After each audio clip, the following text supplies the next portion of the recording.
నువ్వు దళితులు కొట్టింది కాక నీ దగ్గర బ్రోకర్లను పెట్టి ఒక బీజేపీలో నుంచి వచ్చిన ఒక శివకొండారెడ్డి గారు ఒక లుచ్చా నాకుడుకుని పెట్టి పాతకడప కృష్ణారెడ్డి గారు వాడు బీఫామ్ అమ్ముకున్నామని పెట్టుకొని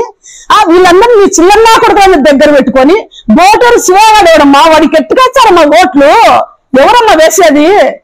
నీకు 29 ఈ పొద్దు నుంచి 29 రోజులు కౌంట్ డౌన్ స్టార్ట్ మమ్మల్ని నువ్వు ఒక లేబర్ నా కొడుకు ఇచ్చినంత మాత్రాన మాకేం కాదు మాకు చంద్రబాబు నాయుడు అన్న చెప్పాలి ఏమని అమ్మా మిమ్మల్ని టీడీపీ నుంచి తీసేసినామమ్మా మీరు పనికిరారని 2 రోజులు ఉండే నువ్వే వరకు ఎక్కడనేది నువ్వే పరారైపోయి నువ్వు రోజుకు ఒక బాటలు మంది రావుతావు ఇప్పుడు 4 రోజుల నుంచి ఒక 5 బాటలు రాతాను మనకు ఇంటికాడికి ఒక మొబైల్ కన్నా కార్దాన్ని కానీ పిలిపించుకుంటాను రోజు 15,000 అంటే నెలకు 15,000 ఇచ్చి ఒక మనుషులు పెట్టుకోండావు ఇంటి దగ్గర ఒక రౌడీ వాళ్ళని చేసే వాళ్ళని పెట్టుకోండావు నువ్వు నీ భర్త 300 కోట్లు సెట్ మీరు వర్క్ చేసినారు ఎవరికి ఇచ్చినారు ఏమన్నా టీడీపీ కార్యకర్తలకు ఎవరికైనా ఇచ్చినారా ఒక్క రోజున ఒకరిని పిలుచుకొని మాట్లాడినా వైసీపీ వాళ్ళను పిలిచి వాళ్ళకి ఇచ్చినారు వర్కులు మీరు చెట్టు వర్కులు వైసీపీ వాళ్ళని పిలిచి సీఎం రిలీఫ్ ఇప్పించినారు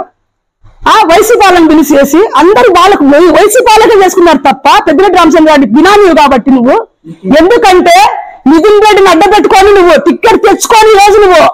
ఎక్కడి నుంచి తెచ్చుకున్నావు తెలిసి నాకు ఏ బ్రోకర్ ఏం చేసి అలా ఎందుకు చేసినా తెలుసా గన్నవరంలో అంటే నేను పెద్ద క్యాడర్ ఉండేదాన్ని పెద్ద ఆడదాన్ని చూసుకోవచ్చు అని చంద్రబాబు నాయుడు చూపించినావు చంద్రబాబు నాయుడుకి అన్ని తెలుసు నువ్వు బ్రోకర్ అని నువ్వు వేసిచ్చి కొన్నా నేను 200 కోట్లు టికెట్ అని చెప్తాను కదా 200 కోట్లు ఇచ్చి వేసిన కొన్నిటి కొనలే ఆయన నీరు చెట్టు వరకు ఆయనే తీసుకున్న డబ్బు అంటే చిన్నగా నాకు వచ్చింది ఇదట్టా ఓడిపోతాది ఇది గెలిచే క్యాండిడేట్ కాదు ఇది చిల్లర్ది లేబర్ది బేకారం ఉండా దీనికేందులే ఎట్లయినా ఓడిపోయేది కదా అని చెప్పేసి నీకు టికెట్ ఇచ్చినా కానీ నువ్వు గెలుచావని పెద్ద వీరురాలు అని ఏం కాదు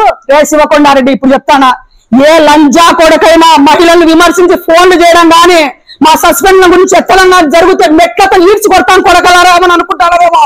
ఈ పొద్దు చెప్తానా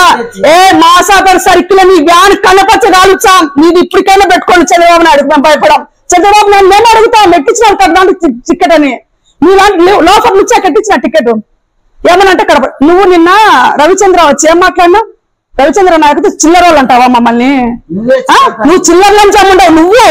చిల్లర దాన్ని నువ్వు ఒక బాధలు అవుతావు మేము భర్తలు భయపడతామే నువ్వు భర్తను కొమ్ములు కట్టేసుకొని బతుకుతున్నావు చిల్లర లంచాముండా నీ ఏడుకు నీ బావ తట్టుకోలేకపోయినాడు మెట్టుతో కొడతాను ఒకసారి మమ్మల్ని చిల్లరని మాట్లాడితే ఎవరి దగ్గరైనా ఏ లీడర్ల దగ్గరైనా నీకు ఇదే లాస్ట్ అండ్ ఫైనల్ వార్నింగ్ శివకొండ నీకు గాని లంచా కొడక నువ్వు బీజేపీలో నుంచి వచ్చినావు నిన్ను మెట్టుతో